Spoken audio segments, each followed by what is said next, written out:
Hi, hello. My name is Clara, and I would like to tell you my paranormal story, as you could probably tell by clicking the title.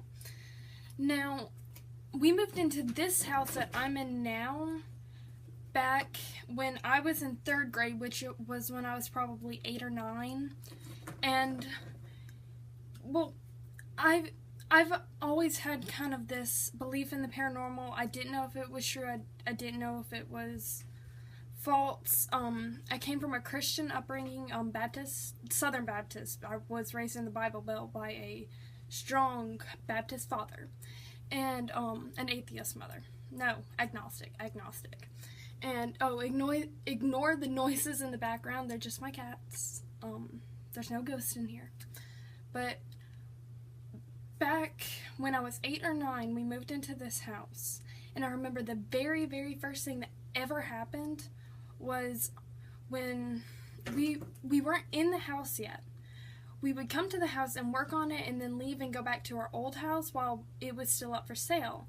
And we would turn on the TV while we worked and then turn it off before we left. And then when we come back in the next time or the next day or the next week, it would be back on. And it got to the point where we would all stand in front of this TV and be like, okay, it's off. You see it's off, Dad. You see it's off, Mom. You see it's off, Clara. Yes. And we'd leave and we'd come back and it's back on. So a couple weeks to a month after that, we actually moved into the house. And we noticed that our dogs and cats would look at different spots and corners in the room and stuff. And this is kind of where I started getting interested in scary stuff, even though as a child, scary stuff was really, really, really scary to me, to the point where, like, I'd wake up having nightmares. I actually had night terrors. I still have nightmares to this day, constant. And I couldn't even watch horror movie, like, commercials. They give me nightmares. It was so bad. I couldn't watch stuff around Halloween, not even Nickelodeon. Like, Nickelodeon specials gave me nightmares. It was horrible. And I'm completely over that now. I'm a ghost hunter. I'm always the first one in there. I don't mind to sit in the room alone. I'm not scared of the dark. I'm not scared of anything paranormal. But I'm scared of everything regular, like mannequins and clowns. And anyway, I'm getting sidetracked. Eventually we moved into the house and our animals would look at different parts of the room. And, you know, we noticed it, but we didn't think much of it. We thought it was bugs, or maybe we had rats in the new house. We didn't know. So we ignored it.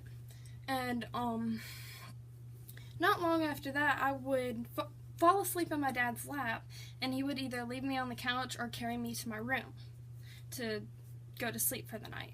And we would watch Law & Order. Sorry, there's a hair on my hand. We'd watch Law & Order or NCSI, just something. Those are, like, the interests of those are the songs of my childhood. I cannot get over how much those songs mean to me. But I remembered one night I was falling asleep on the couch with my head on his lap, and at the foot of the couch there was this brown armchair that was like a Lazy Boy. I don't think it was Lazy Boy brand, but you get the idea. It was a recliner, and it was brown too, like a Lazy Boy. And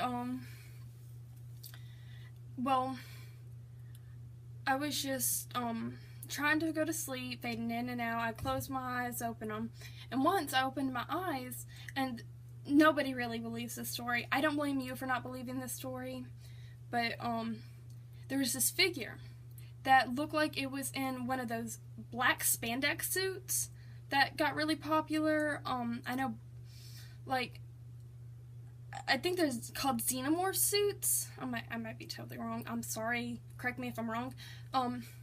But it was like completely like a person in black spandex, and I could see their entire body from the neck down.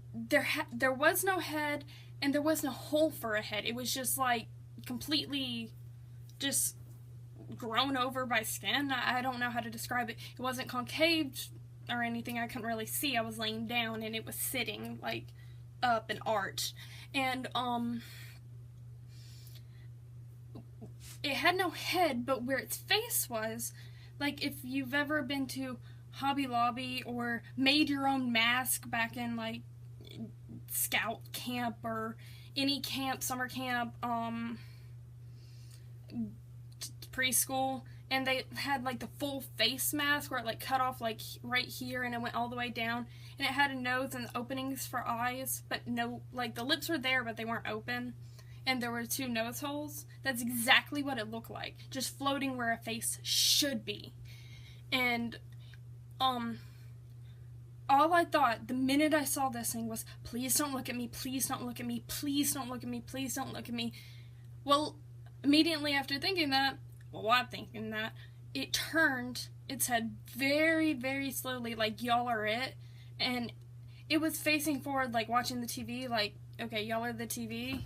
It was, like, looking like this, and I went, and just looked at me, and it freaked me out so bad, and all I did was shut my eyes and I said, go away, go away, go away, go away, go away right now. And then the minute I did that, I opened my eyes and it was gone. And I didn't have my eyes closed for long, man. But the thing was completely and totally see-through, and I remember like it happened to this day. And I remember not long after that I would go to middle school, and in middle school at the time was when ghosts started to get kind of popular, or ghost hunting and all of that. So what I would do, or what me and my friends would do, is we'd sit around and tell ghost stories that all happened to us.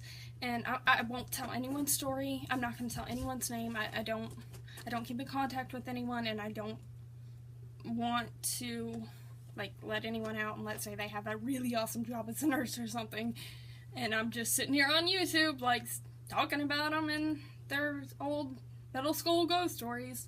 But like we would sit, and I remember this one story where we were sitting in what we called the square. What we had was we went to this one middle school, but halfway through middle school they moved us to another middle school, which happened to me a lot throughout my grade school years. But anyways, it was the old high school that, like, they built a new high school and everyone started going there, and this was left abandoned, so they decided to refurbish it and make it the new middle school. And all the classes were in one building except for the top grade, which was 7th grade. 7th grade was the highest grade in that building, and it was in the square. And the square was a square building, obviously, with a square in the middle and 2 doors that opened into it and a pathway that walked from door to door. It was an easy way to get across the square in a hurry, but they only had it on like 2 sides, so it was kind of stupid. But only 7th graders could go there. And we had a snack time too, because they can monopolize on the on us buying the snacks and stuff. Not that they were any healthier or better for us than Coke or, you know, a Hershey's bar. Even though they would not sell those to us, they only sold juice and stuff like that. But no water. You could not have water. Go to the water fountain if you wanted water. But we would sit and we'd have snack time, and I bring my own snack. And what I do is I bring enough for everyone, and then we'd all share. And we were all eating one day, and we were talking about scary stories, and I said, guys, is it just me, or do y'all feel like something's staring at us? And they all just kind of nodded and said, like, I wasn't going to say anything, I didn't want to say anything, but, like, yeah, I've been feeling it for a while. And I said, okay, everyone close your eyes, and one at a time, I'll call out your name, and you point to where you think that it is. And and then when y'all open your eyes, I'll point and show y'all where I think it is, and then I'll tell you where everyone thought it was. And, so it was 5 of us, I think, not counting me. So one at a time, we all pointed, but every single girl with their eyes closed, but I can't say that some of them didn't keep their eyes open. I mean, we were in middle school. How reliable are middle school kids? But, they all pointed at the same spot, and when they opened their eyes, I just said, we all pointed over there, including, and that's where I'm feeling it too. And everyone was like, oh my god. So we all got up and actually went inside before snack was over, which was, really scary. And after that, the school was pretty scary, because we already knew that it was old. We didn't know if anything had happened in it, but it being high school, maybe. Then not long after that, I found out about some history in my family that might lead to being sensitive. So that has to do with my mom. But I'll save all of that for another time. And I have loads more stories of this house and other places I've been, because I've been to many haunted hotels, I've been to many haunted towns. I aspire to go to haunted museums. I haven't really been to any. I've been to like Ripley's and stuff like that, but those aren't haunted museums. Those are cool museums. But yeah, that's my first story, or shot at a story. Let me know if you like it. Let me know if you don't. Talk to me in the comments section. I want to know what you got to say. Okay? Love y'all.